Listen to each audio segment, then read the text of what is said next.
Hi everyone, I'm Lily James. I'm going to be reading your story today. It's called The Scarecrow's Wedding by Julia Donaldson and Axel Scheffler. Here we go. The Scarecrow's Wedding. Betty O'Barley and Harry O'Hay were scarecrows. They scared lots of crows every day. Harry loved Betty and Betty loved Harry. So Harry said, "Betty, my beauty, let's marry. Let's have a wedding, the best wedding yet. A wedding no one will ever forget." Betty agreed, so they hugged and they kissed. Then Betty said, "Harry dear, let's make a list." "Just as you say," answered Harry O'Hay. So they wrote down the things they would need on the day. A dress of white feathers, a necklace of shells, lots of pink flowers, 2 rings and some bells. Then Harry gave Betty O'Barley his arm and the scarecrows set off on a hunt round the farm. They hadn't gone far when they spotted some geese. "Oh, geese, if you'll give us a feather apiece, you can come to our wedding, the best wedding yet, a wedding that no one will ever forget." "We will," honked the geese, and they each gave a feather. A spider friend offered to sew them together. "Hooray!" cried the scarecrows. They hugged and they kissed, and they hurried back home and crossed dress off their list. Then Harry gave Betty O'Barley his arm, and they set off once more on their hunt round the farm. They hadn't gone far when some cows gathered round, and the bells around their necks made a wonderful sound. Ring-a-ding-ding, ring-a-ding-ding. "Oh, cows, will you please come and make your bells ring for a wonderful wedding, the best wedding yet, the wedding that no one will ever forget?" "Yes," mooed the cows, "we can tinkle our bells." Then a crab scuttled up with a necklace of shells. Some mice found 2 rings in a bin. They were certain the rings had belonged to an old farmhouse curtain. There they are. "Hooray!" cried the scarecrows. They hugged and they kissed. "Pink flowers are the only things left on our list." Then Harry said, "Betty dear, I can find those. Why don't I pick some while you have a doze?" Pink flowers, buzzed a big stripy bee. "I can find you a field of pink flowers. Follow me." There's the bee. So the bee led the way, and they travelled for hours till they came to a field full of pretty pink flowers. Harry stood thinking, "I won't pick them yet. I'll need to find water to keep their stalks wet."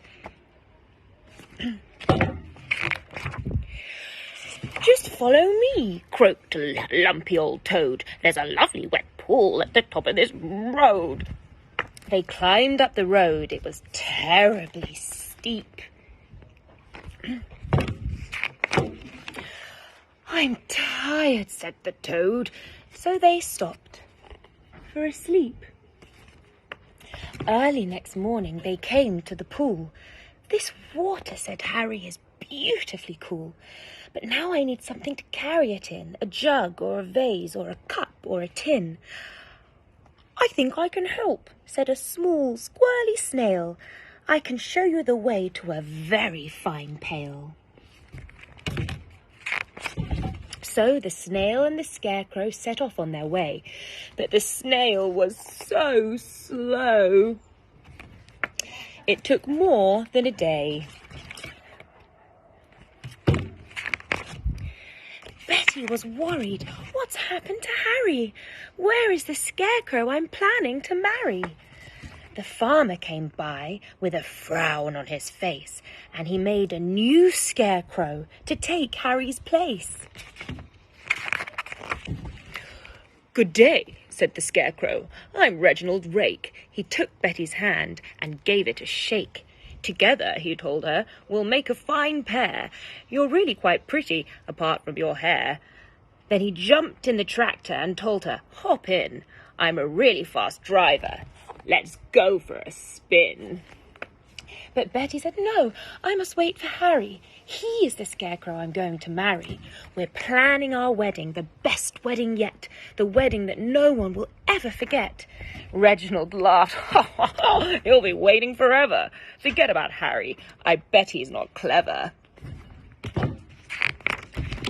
I must be the cleverest scarecrow alive. I can sing lots of songs, I can dance, I can drive. I'm dashing, I'm daring, I'm cool as can be.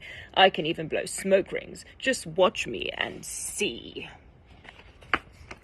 And he took out a big fat cigar from a packet the farmer had foolishly left in his jacket. But smoking is bad for you, Betty exclaimed.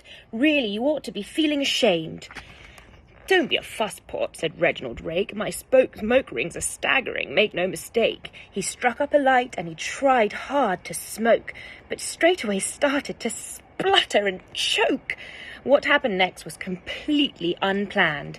The lighted cigar tumbled out of his hand. It fell to the ground and it started a fire. Betty screamed, "Help!" as the flames flickered higher. But Reginald Rake said, "I'd better be off," and he bounded away with a terrible cough. Then suddenly, who should appear on the farm but Harry O'Hay with a pail on his arm? There he is. "Betty," cried Harry, "my own future wife." He poured on the water and saved Betty's life. Then they picked up the flowers, they hugged and they kissed. And they said, "Now, that's everything crossed off the list." So Betty O'Barley and Harry O'Hay wed one another the very next day, and everyone, even the snail who was late, said, "Don't they look happy, and don't they look great?" This they agreed as they sprinkled confetti on Harry O'Hay and his beautiful Betty. Is the best wedding ever, the best wedding yet, the wedding that no one will ever forget. The end. Thank you so much for watching Save with Stories and helping to support Save with Children to help those families that are worst affected by the coronavirus crisis. You can donate at their website, or really simply, you can text 70008, the word stories, and you can donate at £1 or £5. It's really simple, and the money goes a really long way to helping those children affected by the virus in the UK and across the world. So thank you so much.